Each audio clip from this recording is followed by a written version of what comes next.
जय माता दी। Welcome to my channel.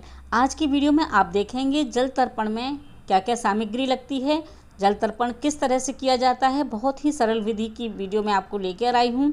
जल तर्पण करने की सही विधि क्या है और सरल विधि क्या है। अगर आपने अपने पितरों को गया जी में बिठा दिया है, या आप स्त्री हैं, आपके बच्चे नहीं हैं, या आपके पुत्र नहीं हैं, तो आप किस तरह से जल तर्पण कर सकती हैं, पूरी वीडियो देखिएगा। अगर आपको ब्राह्मण नहीं मिलते हैं तो आप घर पर सरल विधि से किस तरह से जल तर्पण कर सकते हैं। बिग सिटी में हमें कई बार ब्राह्मण नहीं मिल पाते हैं और हम कामकाज में बहुत बिजी रहते हैं, हम कहीं बाहर रहते हैं, तो हम अपने अगर हमारे माता पिता गांव में रहते हैं और वो जल तर्पण श्राद्ध करते हैं और हम बिग सिटी में रहते हैं, तब भी हम इस सरल विधि से अपने पितरों को खुश कर सकते हैं। तो आप पूरी वीडियो देखिएगा। देखिए, आपको चाहिएगा जौ, सफ़ेद पुष्प, काले तिल, सफ़ेद चंदन, कुसा घास। एक लोटे में आपको जल चाहिएगा। आपको तांबे का लोटा नहीं लेना है, आपको पीतल का लेना है, कांसे का लेना है। इस तरह से आपका लोटा होना चाहिए। तांबे का लोटा नहीं लेना चाहिए क्योंकि उसमें दूध भी डाला जाता है और तांबे में अगर हम दूध डालते हैं तो दोष लगता है। ये आप इस तरह से पवित्रीकरण भी बना सकते हैं। ये अनामिका उंगली में पहनी जाती है, दोनों हाथों की में, और ये कुसा घास से बनाई जाती हैं। मैंने कुसा घास अपने गमले में ही लगाई हुई है, तो मैं वहीं से तोड़कर ये बना लेती हूँ। आप चाहें तो मार्केट से आपको जहाँ पूजा का सामान मिलता है वहाँ आपको मिलेगी। जौ की जगह अगर आप इंद्र जौ लेते हैं तो बहुत अच्छी बात है। सफ़ेद तिल आपको यूज़ नहीं करने हैं, आपको काले तिल का ही यूज करना है। भूल कर भी सफ़ेद तिल का यूज़ नहीं करिएगा। अगर आपने अपने पितरों को गयाजी में बिठा दिया है, तब भी आप अपने पितरों के निमित्त जल तर्पण कर सकते हैं और आपको अपने ये तर्पण जरूर करना चाहिए। ये शास्त्र सम्मत बात है। संकल्प नहीं लिया जाता है जल तर्पण में, और जल तर्पण दक्षिण मुख की तरफ मुँह करके किया जाता है। घर की छत पर कर सकते हैं, किसी भी खाली स्थान में आप कर सकते हैं।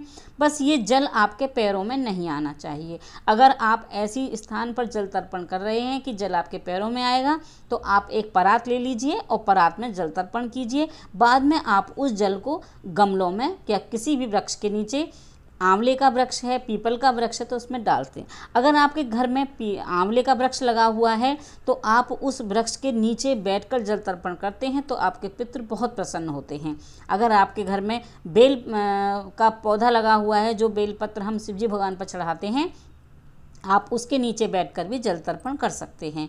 तो ये आंवले के पेड़ के नीचे और बेलपत्र के पेड़ के नीचे जल तर्पण करना बहुत अच्छा होता है।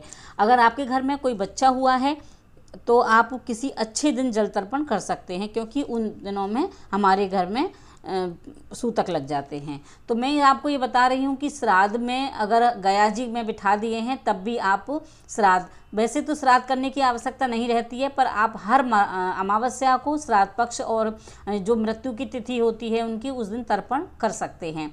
आप श्राद्ध में ऐसे भोजन कराना ये सब नहीं कर सकते, लेकिन जल तर्पण करना चाहिए।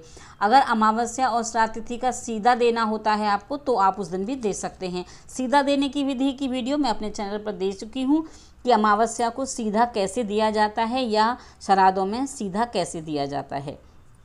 मैं लिंक उसका डिस्क्रिप्शन बॉक्स में लिख दूंगी। अमावस्या की वीडियो मैंने दी हुई है कि अमावस्या कैसे की जाती है, तो आप उसमें देख सकते हैं। तो आपको वीडियो ज़्यादा लंबा ना हो जाए, इसलिए मैं आपको शॉर्ट में बता रही हूँ। आपके मन में कोई भी क्वेश्चन है तो आप लिख सकते हैं कमेंट्स बॉक्स में। मैं आपको ज़रूर बताऊंगी कि आप किस तरह से जल तर्पण कर सकते हैं। आपको वीडियो में मैं छोटी छोटी चीज़ें दिखा रही हूँ, बता रही हूँ कि जल तर्पण करने की विधि क्या है। जल तर्पण आपको अंगूठे की तरफ से किया जाता है। तो आप सबसे पहले जिस दिन आप जल तर्पण करते हैं उस दिन आपको सुबह कुछ खाना नहीं होता है। स्नान करने के बाद जल तर्पण करेंगे, उसके बाद ही आप कुछ खाएंगे, क्योंकि पितरों का भोग निकाला जाता है।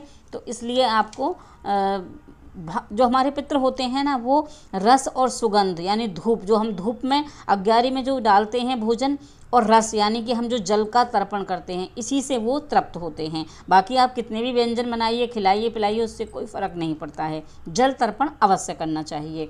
तो श्राद्ध में जल तर्पण करने की विधि मैं आपको बता रही हूँ। ये आप नित्य प्रतिदिन कर सकते हैं। रविवार को कर सकते हैं, अमावस्या के दिन कर सकते हैं, और 16 दिन श्राद्ध में कर सकते हैं। प्रातः स्नान करके सभी सामग्री को जल में डाल लीजिए। सफ़ेद पुष्प, काले तिल, जौ, गंगा जल और कुसार पवित्री ये हाथ में पहन लीजिए। और फिर आपको अपने सीधे हाथ की तरफ जल डालना है बाएं हाथ से, और इस तरह से आप जल तर्पण करेंगे। पितृपक्ष में और अमावस्या में इसी तरह से आप लोटे में सब सारा सामग्री डालेंगे और फिर आप अपने देव ऋषि, अपने पितरों को सबका आवाहन करेंगे। उस अग्रभाग से ओम ब्रह्माय तप्ताय नमः, ओम भूर्भुवस्सुः नमः, या आप ओम पितृदेवताय नमः इस तरह से बोल सकते हैं। अगर आपको मंत्र नहीं आते हैं तो आप अपने पितरों का नाम नहीं पता है तो भूले बिसरे पितृदेवताय नमः करके आप उनको जल दे सकते हैं और खाली जगह में देना है, जो मैंने आपको पहले भी बताया है। अगर आपको पितृदेवताओं का तिथि नहीं मालूम है तो आप इस तरह से उनको प्रतिदिन जल दे सकते हैं भूले बिसरे बोल करके। आपकी संतान नहीं है, दिवंगत है, पूर्वजों को तर्पण आप दे सकते हैं। सबसे पहले आप श्री राम भगवान ने तर्पण किया था। कुछ लोग जानना चाहते हैं तो मैं आपको बता रही हूँ कि श्री राम भगवान ने अपने पिता का जल तर्पण किया था।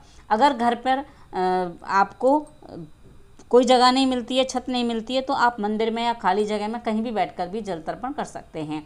जल तर्पण करने के बाद ओम विष्णुपदाय नमः कहकर आप जल को नेत्रों में लगाएंगे और क्षमा मांगेंगे। मेरे द्वारा कोई गलती हुई हो तो क्षमा करें, आप तृप्त रहें और पितृलोक से अपना आशीर्वाद मेरे और मेरे बच्चों पर बनाए रखें।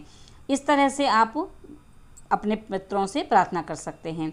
इसमें संकल्प नहीं किया जाता है। अगर आप अपने पति से अलग रह रही हैं, स्त्री हैं, तब भी आप अपने बच्चों पर पितरों का आशीर्वाद बनाए रखने के लिए जल तर्पण कर सकती हैं। जनेऊ धारण नहीं किया हुआ है, आप पुरुष हैं, जनेऊ धारण नहीं करते हैं आप, तो आप अपने कंधे पर गमछा रख लीजिए और उसके बाद आप जल तर्पण कीजिए। गमछे को आपके कंधे पर रहना चाहिए। अगर आप जनेऊ धारण करते हैं तो जनेऊ को अंगूठे में लगा लीजिए और अंगूठे पर फिर आपको जल गिराना है। घर पर पितरों के नाम से आप दिया मुख्य दरवाजे पर या रसोई घर में लगा सकते हैं।